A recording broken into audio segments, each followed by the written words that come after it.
Selamat pagi, siang, malam. Pada kesempatan kali ini, kami akan membahas mengenai Production and Operational Analysis untuk perusahaan La Familia Bike. La Familia Bike merupakan merek sepeda yang mengkhususkan untuk memproduksi sepeda anak-anak yang cocok di usia 7-10 tahun.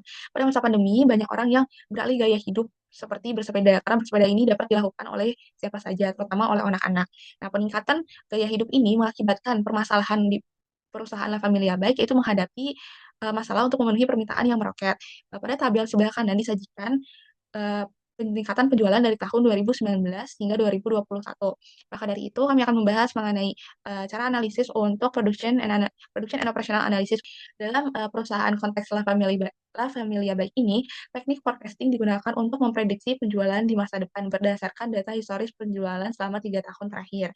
Empat metode digunakan pada analisis ini yaitu ada time series decomposition, moving average, Holtz, dan juga Winter, di mana masing-masing metode ini memiliki pendekatan dan karakteristik yang berbeda dalam mengolah data, sehingga perlu dilakukan analisis perbandingan untuk menentukan metode yang paling sesuai dengan pola data penjualan dari perusahaan La Familia Baik. Dapat dilihat dari slide bahwa terdapat 4 grafik hasil perbandingan sales dan juga forecasting dari setiap metode. Untuk tabel di sebelah kanan dapat dilihat tabel tersebut merupakan rekapan yang menunjukkan nilai error dari masing-masing metode berdasarkan 3 faktor utama, ada MAPE, MAD, dan MSE. Dari data sebelah kanan ini dapat dilihat bahwa metode host memberikan hasil yang paling akurat dengan nilai MAPE, MAD, dan MSE yang terendah dibanding metode lainnya. Akurasi tinggi dari metode host ini menunjukkan bahwa metode ini mampu menangkap pola tren naik yang konsisten dalam data historis penjualan perusahaan. Data planning sendiri merupakan proses strategis yang digunakan untuk menentukan pilihan terbaik dalam meningkatkan kapasitas produksi guna memenuhi permintaan konsumen yang diproyeksikan berdasarkan hasil peramalan atau forecasting sebelumnya. Dapat dilihat pada tabel sebelah kiri, di mana data-data tersebut merupakan data-data pendukung terkait variabel yang dibutuhkan untuk analisis agregat planning, di mana perusahaan ini memiliki beberapa pilihan strategi perencanaan agregat planning, yang mana dari hasil perhitungan-perhitungan yang telah dilakukan dari keempat metode ini dapat dilihat pada empat tabel di atas ini ada total cost yang didapatkan dari setiap metode. Kemudian dapat dilihat juga untuk perbandingan cost termurah pada tabel paling bawah itu membandingkan antara keempat metode analisa agregat planning. Untuk metode Zero Inventory Plan diketahui bahwa sebagian besar total biaya berasal dari biaya produksi. Lalu untuk constant workforce plan menjaga stabilitas tenaga kerja namun kurang fleksibel dan memiliki biaya penyimpanan yang besar. Untuk metode overtime dengan gabungan loss of sales merupakan metode yang paling murah karena hanya menggunakan tenaga kerja tetap dengan tambahan lembur. Namun metode ini memiliki kelemahan yaitu menyebabkan kehilangan pelanggan jika permintaan tidak bisa terpenuhi. Apalagi tujuan untuk mengatasi permasalahan di Familia Bike ini yaitu terkait peningkatan penjualan. Maka dari itu untuk overtime of sales ini sangat berisiko jika dipilih. Dan untuk overtime sub kontrak memiliki hasil yang lebih fleksibel dalam menangani lonjakan permintaan. Meskipun biayanya lebih tinggi dibanding metode overtime plus love of sales, namun strategi overtime sub kontrak ini dapat dipilih karena bisa menjaga keseimbangan antara biaya produksi dan kemampuan yang untuk memenuhi permintaan pelanggan. Untuk pembahasan selanjutnya bisa dilanjutkan oleh Mas Fani. Baik, terima kasih Mbak Alivia. Izin melanjutkan. Berikut ada modul 3, Bill of Material BOM. Bill of Material BOM merupakan daftar sebuah rakitan, subrakitan, bagian, dan bahan mentah yang dibutuhkan untuk memproduksi suatu unit produk. Jadi, fungsi sebagai input dalam perencanaan dan pengendalian aktivitas produksi, esensial dalam implementasi sistem MRP, Material Requirement Planning. Berikut adalah tabel Bill of Material yang terdiri dari komponen, level, kode, deskripsi, quantity, dan unit. Oke, next untuk modul 4 Master Production Scheduling MPS. Pengertian MPS sendiri adalah cara untuk menyusun, memperbaharui jadwal utama produksi. MPS berkaitan dengan fungsi-fungsi berikut. Satu, memberi input utama untuk material requirement planning MRP dan capacity requirement planning CRP. Dua, menjadwalkan produksi dan pemesanan pembelian untuk item-item MPS. Tiga, menjadi dasar untuk menentukan kebutuhan sumber daya dan kapasitasnya. Empat, menjadi dasar penjadwalan pengiriman kepada pelanggan. Berikut merupakan tabel hasil perhitungan MPS kelompok kami POA 07.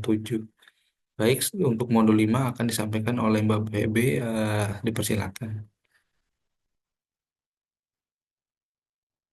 Pada slide kali ini, kita akan membahas modul 5 tentang Material Requirement Planning atau MRP.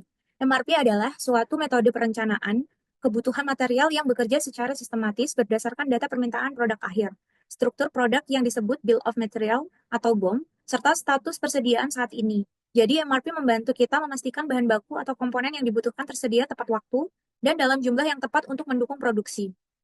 Di slide ini, kami tidak menampilkan detail perhitungannya, tapi setelah dilakukan perhitungan MRP dengan menggunakan data permintaan dan BOM dari produk La Familia Bike, didapatkan hasil analisis sebagai berikut. Yang pertama, MRP level 1, fokus pada assembly 3 dan sub-assembly 3 yang stabil dan sangat kritikal. Kebutuhan ini konsisten dan stoknya harus selalu dijaga di atas safety stock. Purchase Order Recommendation atau POREC dilakukan tepat waktu sesuai dengan lead time dan quantity produk untuk menjaga kelancaran produksi. MRP level 2 pada assembly 2, hub, sub-assembly 4, dan tire, pemesanan dilakukan secara tepat waktu dan juga menjaga stok di atas safety stock. Karena kebutuhan rutin dan IoT size cukup besar, PO-Rack dilakukan konsisten setiap periode agar stok selalu tersedia. MRP level 3, di bagian assembly 1 dan sub-assembly 2, assembly 1 bersifat konservatif dengan PO-Rack sekitar 70 unit per periode. MRP level 3 di bagian assembly 1 dan sub-assembly 2, assembly 1 bersifat konservatif dengan PO-Rack sekitar 70 unit per periode. Sub-assembly 2 bersifat fleksibel dan efisien dalam penyimpanan. Untuk rim, spokes, kebutuhannya tinggi, sekitar 2-30 unit per sepeda sebagai PO-Rack dilakukan dalam skala besar untuk memastikan pengendalian stok efektif sehingga tidak terjadi backlog atau stock out. Selanjutnya, saya akan menyampaikan kesimpulan dan beberapa saran dari hasil analisis MRP untuk produk La Familia Bike. Kesimpulan yang pertama, MRP diterapkan secara sistematis, mulai dari kebutuhan bruto hingga jadwal pemesanan. Dengan memperhitungkan lead time, IoT size, dan safety stock, ini memastikan perencanaan yang akurat dan tepat waktu. Kemudian yang kedua, pengendalian persediaan dilakukan secara optimal, terutama untuk komponen-komponen kritikal seperti spokes, rim, dan hub, sehingga tidak terjadi stock out yang dapat menghambat proses produksi.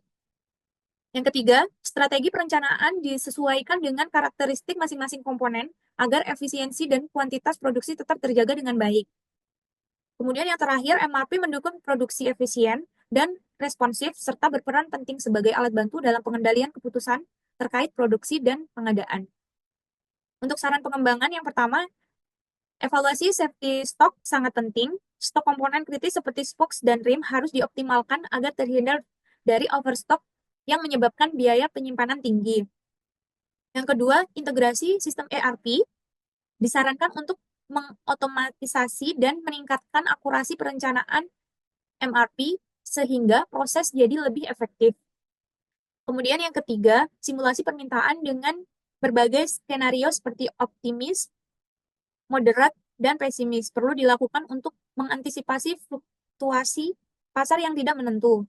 Dan yang terakhir, evaluasi lead time dari vendor juga harus rutin dilakukan agar ketepatan pengiriman menjamin dan jadwal produksi tetap lancar tanpa hambatan. Untuk selanjutnya akan dijelaskan oleh Mbak Della. Terima kasih sebelumnya pada Mbak Feby sudah mempersilahkan saya untuk melanjutkan ke modul selanjutnya, yaitu modul 6. Di sini akan membahas tentang lot sizing yang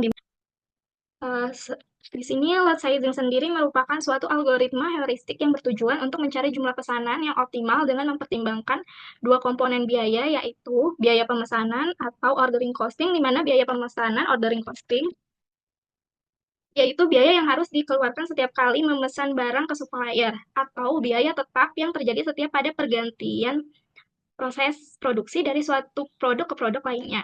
Sedangkan biaya penyimpanan atau holding cost yaitu biaya yang harus dikeluarkan karena menyimpan barang. Biaya-biaya ini termasuk kelompok biaya listrik, pajak, premi asuransi, biaya tenaga kerja, atau biaya tenaga kerja. Dengan adanya metode ini sangat berguna untuk pengelola persediaan secara efisien dengan tujuan dapat menghindari pesanan berlebihan atau biaya penyimpanan tinggi atau pesanan terlalu kecil dan sering. Di sini kita menggunakan 4 metode. Yang pertama ada Silver Mill Heuristic, dan kedua ada Less Unit Cost Heuristic, serta Part Period Balancing, dan Wagner-Wittin Algorithm. Selanjutnya pada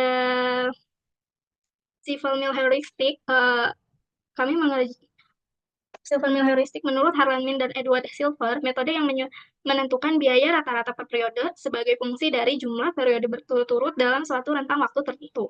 Perhitungan ini akan dihentikan ketika biaya rata-rata per periode menunjukkan peningkatan untuk pertama kalinya. Di sini kita ada salah satu perhitungan dari tugas weekly assignment model 6 di mana kita menghitung komponen La Familia baik, salah satunya yaitu komponen TR, di mana total cost yang didapat adalah number of order dikali setup cost per order ditambah number of inventory serta dikali holding cost period. Dan selanjutnya yaitu ada list unit cost. Metode ini mirip dengan metode Silvermill, tetapi berbeda dalam pendekatannya terhadap pembagian biaya. Alih-alih membagi total biaya dengan jumlah periode, metode ini membaginya dengan jumlah total unit permintaan dalam periode tertentu. Pesanan dipilih berdasarkan minimalisasi biaya per unit, bukan per periode. Di sini kita mengambil contoh untuk perhitungan list unit cost dari komponen La Familia Bike, yaitu komponen tire, di mana total cost yang didapat sebesar, yaitu number of seperti rumus sebelumnya, yaitu di mana number of order dikali setup cost per order ditambah number of inventory dikali holding cost per periode, di mana total cost yang dihasilkan sebesar 300.000. Selanjutnya kita menghitung menggunakan metode part period balancing, di mana metode ini menyeimbangkan biaya setup dan biaya penyimpanan. Pesanan yang ideal adalah ketika biaya penyimpanan dan biaya penyimpanan seimbang, meskipun dalam praktiknya jarang menghasilkan bagian bulat di per periode. Metode ini sangat efektif ketika terdapat periode dengan permintaan sama dengan 0. Seperti sebelumnya, kami mengambil contoh komponen tire di mana total cost juga didapatkan sebesar 300.000. Dan begitupun selanjutnya metode Wagner-Witten Methods, yaitu metode pendekatan berbasis pemrograman dinamis yang digunakan untuk menentukan kebijakan pemesanan dengan biaya minimum secara keseluruhan. Metode ini mengevaluasi semua kemungkinan kombinasi pesanan secara implisit untuk menemukan solusi yang paling optimal, di mana terlihat bahwa metode Wagner-Witten ini menghitung setiap periodenya, yaitu mulai dari periode 1, periode 2, periode 3, periode 4, periode 5, periode 6, periode 7, 8, sampai periode 12. Menghasilkan demand sebesar 10.000, di mana setiap periodenya holding setup cost-nya yaitu 10.000. Kesimpulan yang didapat dari keempat metode berikut, maka menghasilkan total cost yang sama, sebesar 300.000. Kelompok kami menyarankan untuk menggunakan metode Wagner-Witten untuk menghitung total cost secara keseluruhan dari periode 1 dan ke periode 1 dan ke periode dari periode sebelumnya sampai periode sesuai. Sekian penjelasan dari saya, selanjutnya akan dijelaskan oleh Mas Albar Salahuddin. Terima kasih.